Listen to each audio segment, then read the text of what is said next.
Assalamualaikum warahmatullahi wabarakatuh. Kenalkan, nama saya Muhammad Wilatul Fawaz dari kelas C1.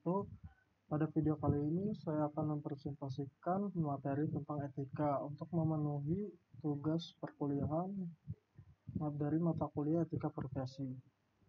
Oke, baik, langsung saja. Masuk materinya, yang pertama ada sejarah etika, lalu pengertian etika, macam-macam etika, ciri-ciri dan karakteristik etika, fungsi etika, manfaat etika, lalu peran etika dalam ilmu pengetahuan, tantangan dan dalam menerapkan etika dalam kehidupan sehari-hari, dan yang terakhir kesimpulan. Yang pertama, sejarah etika. Istilah etika informasi mulai digunakan pada tahun 1980-an oleh penulis seperti Koenig 1981 dan Hauptmann 1989.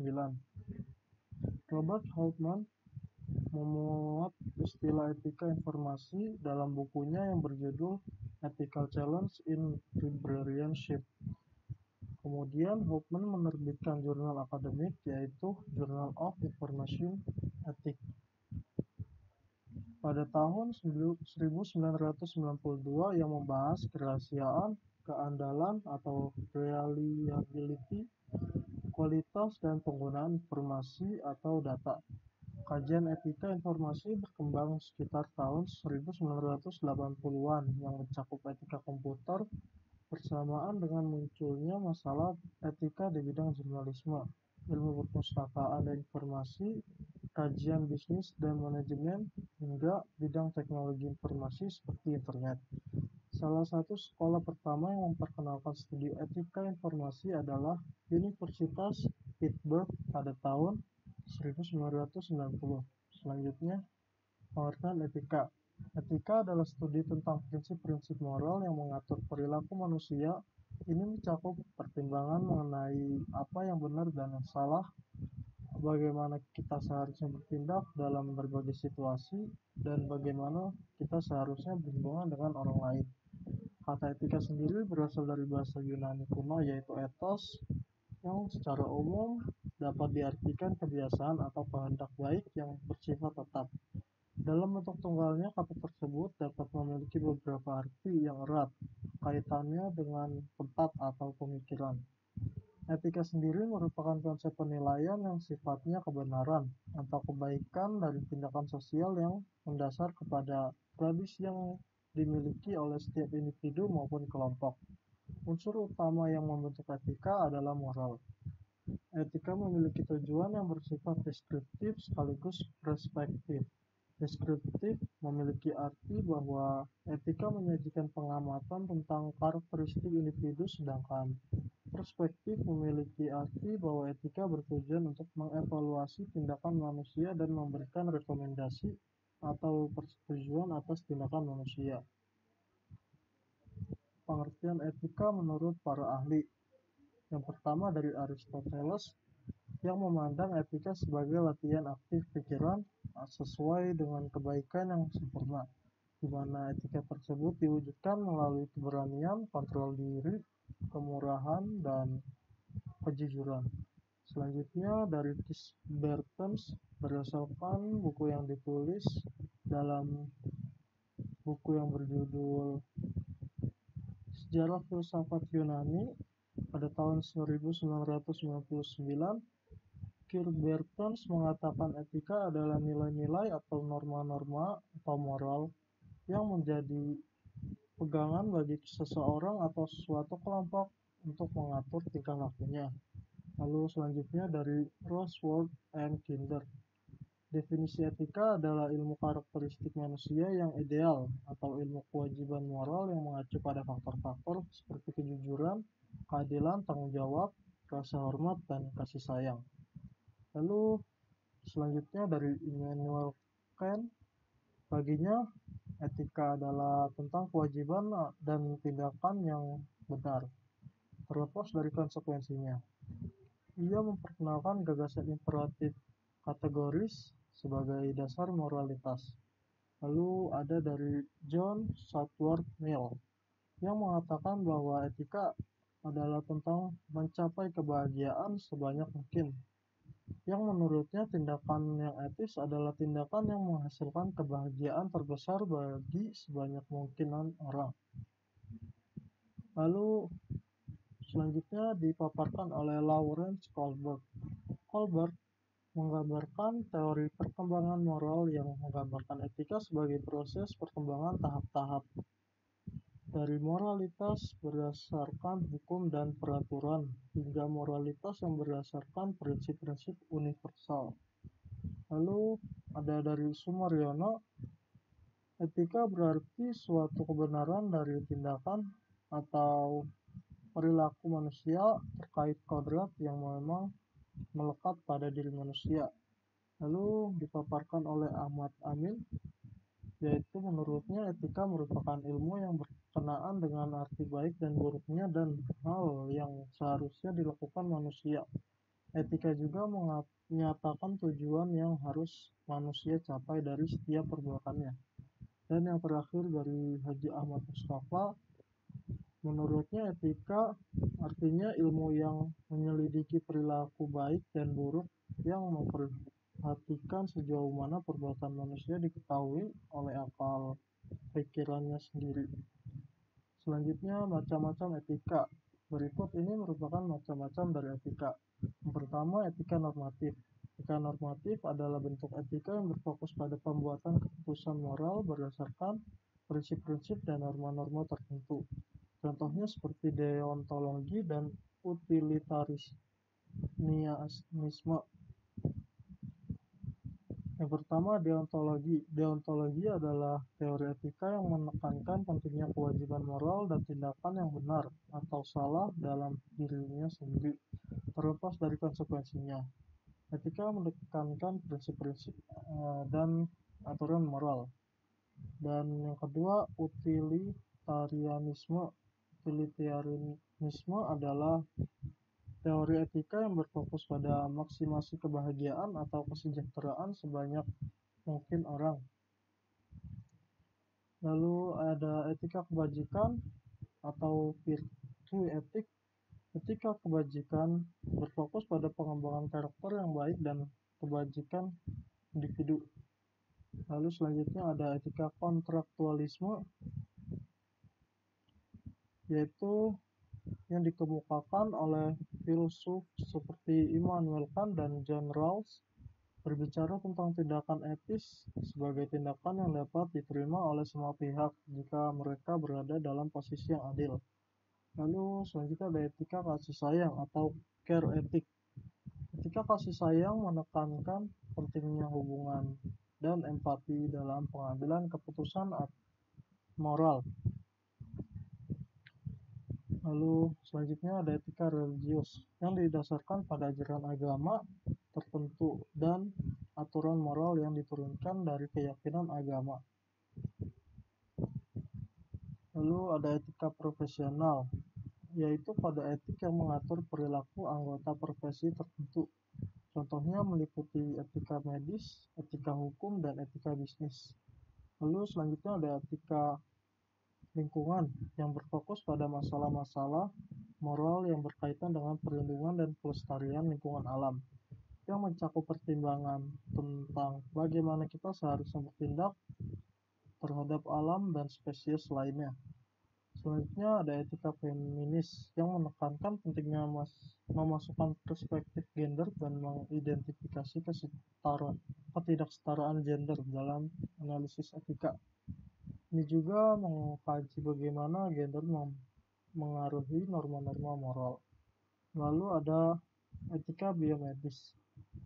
Etika biomedis berfokus pada masalah-masalah moral dalam konteks ilmu biomedis, seperti hak pasien, eksperimen klinis, dan penggunaan teknologi medis. Selanjutnya adalah ciri-ciri dan karakteristik etika. Berikut merupakan beberapa ciri-ciri karakteristik dan dari etika.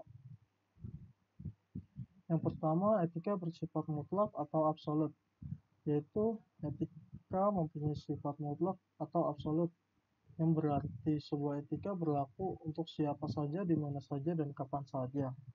Lalu selanjutnya etika tetap berlaku meskipun tanpa disaksikan orang lain. Etika tetap berlaku meskipun tidak disaksikan oleh siapapun, dikarenakan etika berkaitan dengan hati nurani dan prinsip hidup manusia yang baik. Lalu etika berhubungan dengan cara pandang batin manusia, yaitu cara perspektif batin yang menghubungkan dengan baik dan buruknya suatu perbuatan yang dilakukan oleh manusia atau individu. Lalu selanjutnya ada etika berhubungan dengan perbuatan, perilaku, dan tingkah laku manusia. Perilaku dan perbuatan yang buruk dianggap sebagai etika yang buruk, sedangkan perilaku perbuatan yang baik maka dianggap sebagai etika yang baik pula. Lalu fungsi etika. Berikut merupakan beberapa fungsi dari etika, yaitu sebagai tempat untuk mendapatkan pandangan atau perspektif kritis yang berhadapan langsung dengan berbagai suatu moral yang membingungkan. Lalu guna pandangan atau orientasi etis ini perlu adanya mengambil suatu sikap yang wajar dalam suatu situasi dan kondisi masyarakat yang majemuk atau pluralisme. Lalu selanjutnya guna memperlihatkan suatu keterampilan berpikir jernih, yaitu suatu kebolehan untuk berargumentasi secara kritis dan rasional. Lalu selanjutnya berfungsi sebagai pembeda mana yang boleh diubah dan mana yang tidak boleh diubah. Lalu berfungsi untuk menyelidiki suatu konflik atau permasalahan hingga ke akar-akarnya. Selanjutnya berfungsi untuk membantu sebuah konsistensi. Terus berfungsi untuk menyelesaikan konflik, baik konflik moralitas maupun konflik sosial lainnya, dengan bentuk gagasan yang tersistematis juga kritis. Manfaat etika. Berikut ini merupakan beberapa manfaat etika pada kehidupan bermasyarakat, yaitu yang pertama, etika bermanfaat sebagai penghubung nilai. Etika bisa dikatakan sebagai jembatan antar nilai suatu dari nilai satu dengan nilai yang lainnya. Sebagai contoh, arti budaya dan nilai agama. Dengan adanya etika, maka dua hal ini akan bisa jadi suatu kesatuan kebiasaan yang melekat dalam masyarakat tanpa ada pihak yang merasa dirugikan sekalipun. Dengan begitu, itu menunjukkan bahwa etika dikatakan mampu sebagai jembatan antar nilai, agama, dan budaya. Selanjutnya, etika bermanfaat sebagai pembeda antara baik dan buruk. Etika yang telah melekat pada diri individu, lambat laun akan membuat individu tersebut mengetahui dan memahami secara penuh terhadap hal atau sesuatu yang ada di sekitarnya. Pemahaman yang dimaksud di atas adalah suatu yang dianggap baik dan buruk. Apabila individu sudah dapat membedakan yang baik dengan yang buruk dan melakukan segala sesuatu sesuai dengan norma atau aturan yang berlaku, etika akan menjadi suatu pedoman di mana individu tersebut mampu menerapkan sesuatu tersebut. Etika bermanfaat untuk individu yang memiliki sikap kritis. Etika yang sudah lama tertanam pada diri individu membuat dirinya lebih kritis dalam menanggapi sebuah kondisi dan situasi. Individu tersebut tak hanya pasrah pada keadaan, melainkan ikut memikirkan jalan keluar atau solusi yang tepat. Lalu etika bermanfaat sebagai suatu pendirian dalam diri. Etika bisa dijadikan sebagai pedoman dalam bertindak atau dalam menjalani suatu hal. Individu yang paham bentuk akan etika tentu akan berperilaku sesuai tata aturan yang berlaku, tanpa dirinya merasa terpaksa. Hal ini bisa dikatakan akan memengaruhi pendirian individu atas pemahaman etika yang ada dalam masyarakat. Lalu etika bermanfaat untuk membuat sesuatu sesuai dengan peraturan. Etika akan membuat individu memperlakukan individu lain sesuai dengan kadarnya. Artinya individu tersebut akan dihukum sesuai dengan kesalahan yang ia lakukan. Apabila ia melakukan kesalahan kecil, maka hukuman yang akan diberikan juga ringan. Sebaliknya, jika ia melakukan kesalahan yang besar hingga fatal, hukuman yang diberikan kepadanya juga cenderung akan lebih berat.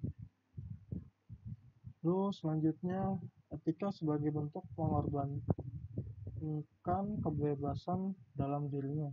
Peraturan yang ada dalam suatu kode etik telah disetujui bersama akan membuat individu tak dapat berbuat seenaknya sendiri. Semua peraturan yang telah disepakati harus dipatuhi dan tidak boleh dilanggar.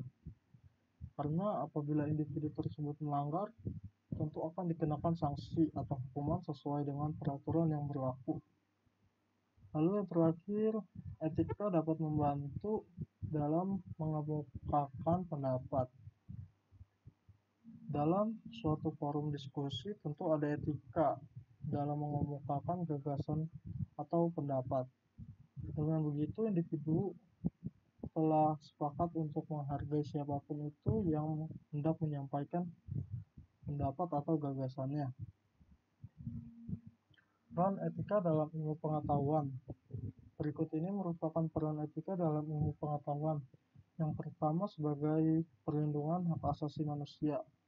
Etika penelitian mengharuskan perlindungan hak asasi manusia yang fundamental, yang termasuk hak privasi, kebebasan untuk berpartisipasi atau menolak berpartisipasi dalam penelitian, serta hak untuk mendapatkan informasi yang memadai tentang penelitian yang dilakukannya tersebut.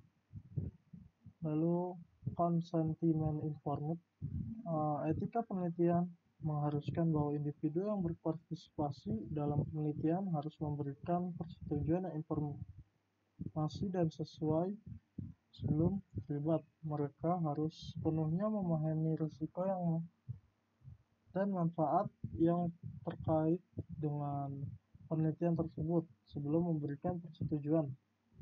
Lalu ada kemanusiaan dalam eksperimen, yang mengharuskan bahwa eksperimen pada manusia harus dijalankan dengan mempertimbangkan kemanusiaan dan tanpa menyebabkan penderitaan yang tidak perlu. Eksperimen yang didapat menyebabkan cedera fisik atau emosional yang serius biasanya tidak diperbolehkan. Selanjutnya, transparansi dan kejujuran. Etika penelitian memerlukan transparansi dan kejujuran dalam pelaporan hasil penelitian. Data harus dianalisis dan dilaporkan secara objektif, tanpa penyembunyian atau manipulasi data yang tidak etis. Lalu selanjutnya, evaluasi etika independen. Banyak lembaga penelitian memiliki komite etika independen yang bertugas mengevaluasi proposal penelitian dan memastikan bahwa penelitian tersebut memenuhi standar etika yang ditetapkan. Lalu selanjutnya, pemikiran etis dalam mendesain penelitian.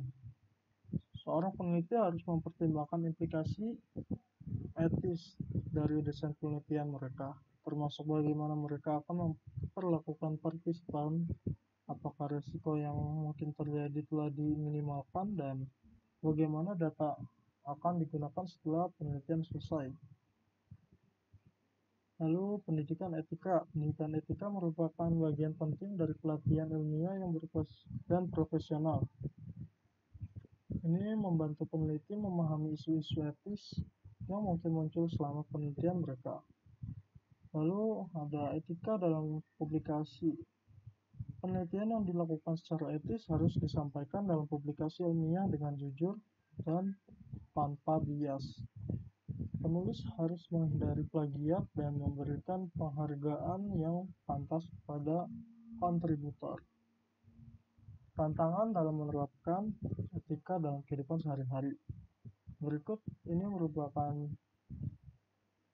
mungkin beberapa tantangan yang terkadang dihadapi seseorang dalam menerapkan etika dalam kehidupan sehari-hari.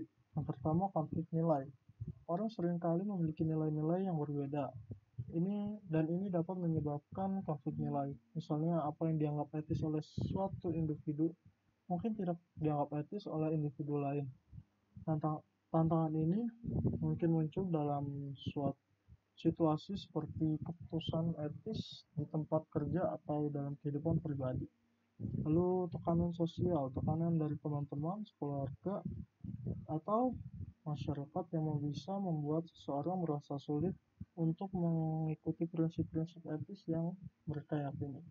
Contoh adalah tekanan untuk mengikuti norma-norma sosial yang mungkin bertentangan dengan nilai-nilai etis seseorang.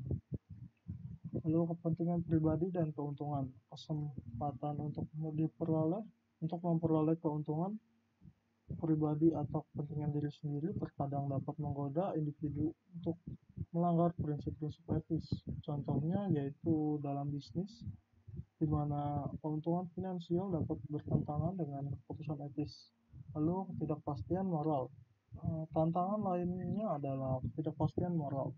Beberapa situasi etis seringkali tidak memiliki jawaban yang jelas dan individu mungkin merasa sulit untuk menentukan tindakan yang paling etis. Terakhir, kesimpulan.